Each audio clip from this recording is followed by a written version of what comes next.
It's one of the most common grievances you'll see on the forums, and knowing the Overwatch community, they don't ask with a please.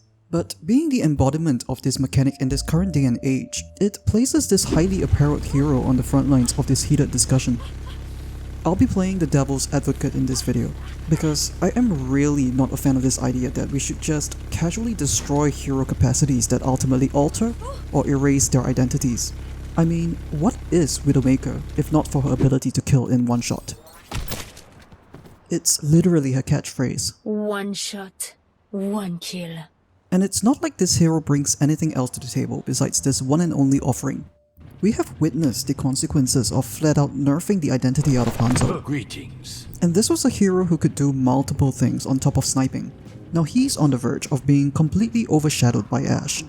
And worst of all is the struggle to find any fun in all of this. Erasing hero identities is out of the question.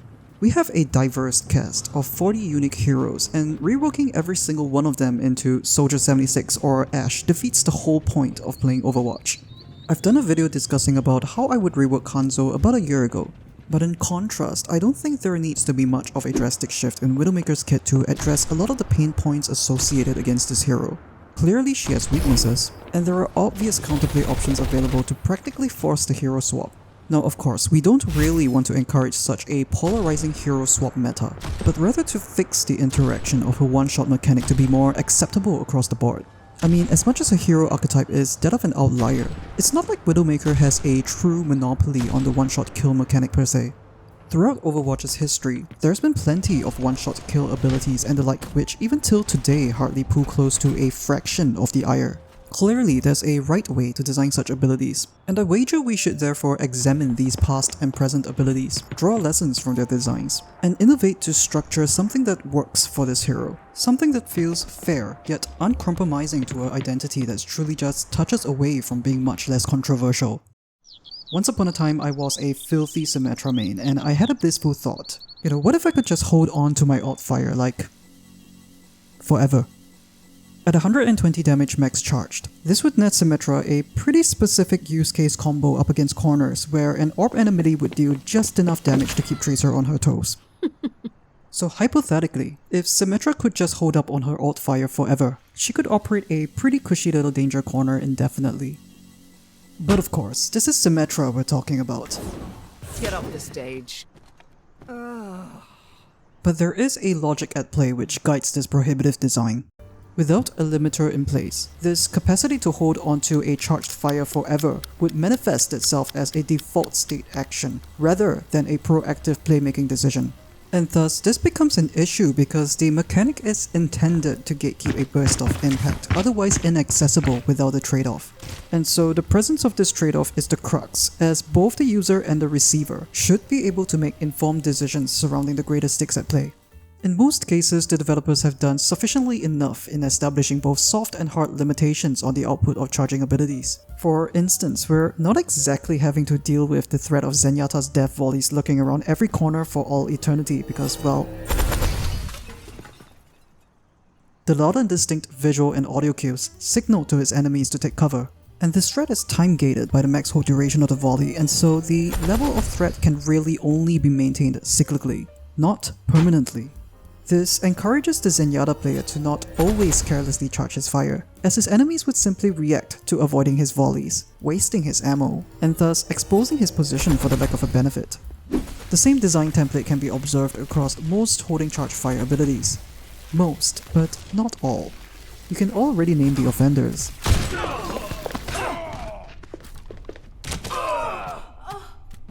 Yeah, like, no shocker that these two heroes get flack all the time for being bad design, because they break the mold we've just described.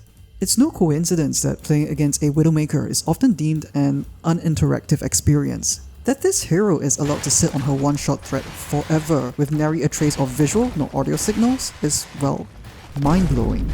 And this is a hit scan ability with 70 meters of fall off, and so we're talking a lot more than just a cute little danger corner.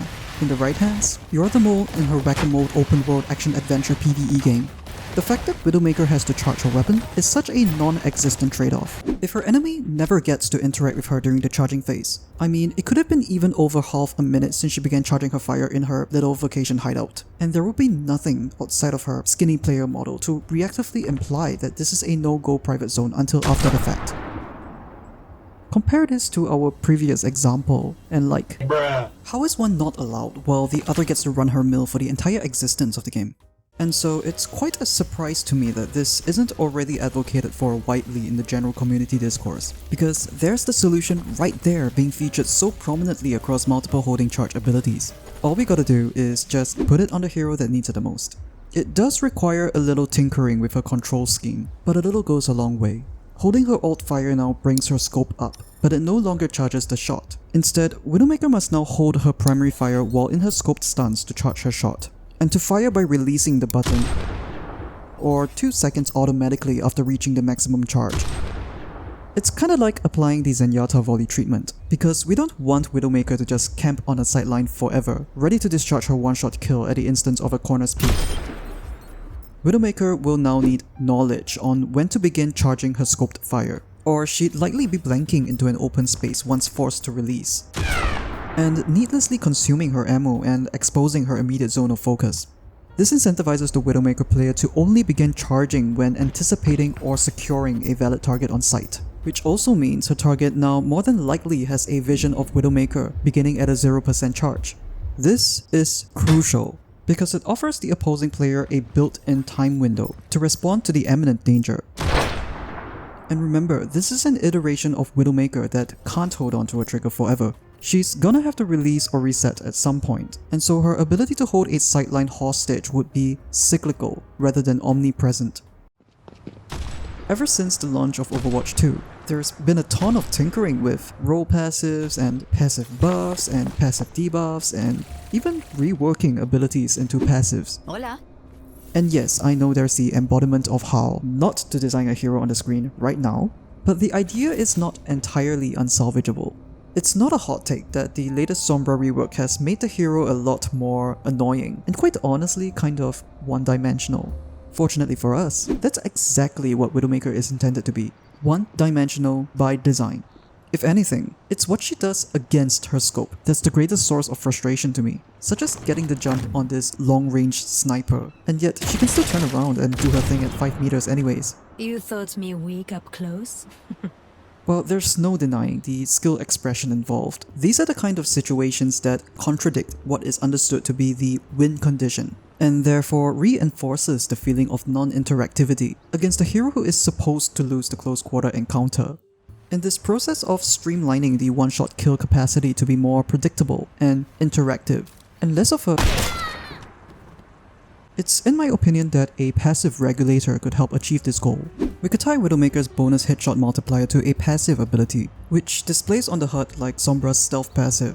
Let's call it Focus. If an instance of damage is dealt against Widowmaker, it triggers a 2 seconds cooldown on the Focus passive, which then knocks her headshot multiplier down to the baseline value. The focus can then be restored by abstaining from damage, not unlike Sombra's stealth. This ensures that a Widowmaker caught freshly off guard and out of focus would no longer be able to execute an ambusher at its healthiest. In conjunction with the temporary charge mechanic as previously discussed, it should highly mitigate instances whereby the Grim Reaper is seemingly summoned out of the blue, since there would exist a window to either avoid or displace her one-shot capacity altogether before the shot connects. So we've just been talking about how to nerf and limit Widowmaker's capacities. I mean, she's still a highly performing hero even in this post-Sombra rework world, but we've done so far as to circumvent the deletion of her signature ability. And do I honestly wish to see an expansion on Widowmaker's abilities that pushes a hero fantasy to the forefront? In typical Overwatch fashion, there is more to this hero than just being the archetypical sniper sitting on a perch. The one big standout is her grappling hook, which is such a prominently featured component of her toolkit in her highlight intros, and that her agility with it was showcased so extensively in her early cinematics that I really can't imagine this hero without it. Yet, the only thing it ever does gameplay-wise is to zip from point A to point B in a straight line. or a hookshot now and then. Which is such a waste, as there is just so much more opportunity to expand on the expression of identity in the fashion that she can own. I'd say we could squeeze a few more additional utilities, and so it's time to get inspired from the likes of... What if Widowmaker could just chill on a grappling hook? This could be assigned to the crouch button during the zipping motion, and she would then swing in place for a maximum duration of 6 seconds, or until grounded. We could say this opens the possibility to perch where there is no ground. However, Widowmaker could probably use more dynamics in the close quarter department. The hook is realistically prepped for the disengage from a dive, or to keep distance from her enemies by rotating positions frequently. What if instead of running away from the problem forever, she could actually engage it head on? Think of it as snap kick on a cooldown. We could trigger this by the melee button during the zip. Now, it's not the brightest idea to burn her lifeline for what is likely to be an insignificant burst of damage. But then again, she's not supposed to be at the advantage. What it does offer is an alternative course of action, rather than merely defaulting to the running and gunning away every single time. At least, give her some dignity and let her defend herself from the so-called pacifist hero. They teach you that in medical school? Hopefully, this transforms the grappling hook into a more multifaceted ability that hones in on the identity of the hero, while also incorporating more decision-making opportunities into the Widowmaker experience. That's my 2 cents on this hero whose identity is so clearly on the chopping block from the community. As far as I can tell, it's only a matter of time before the developers would intervene, for better or worse. But looking back at Hanzo's situation with his identity, he truly was an example of something that was so fixable, and yet we chose homogenization and basically deleted him. One-shots aren't even technically sniper exclusive, and what's the point of playing a game with a cast of 40 heroes, including gorillas and hamsters and time travelers and killer robots, if the only hero template ever acceptable is that of an Ash 76? See ya.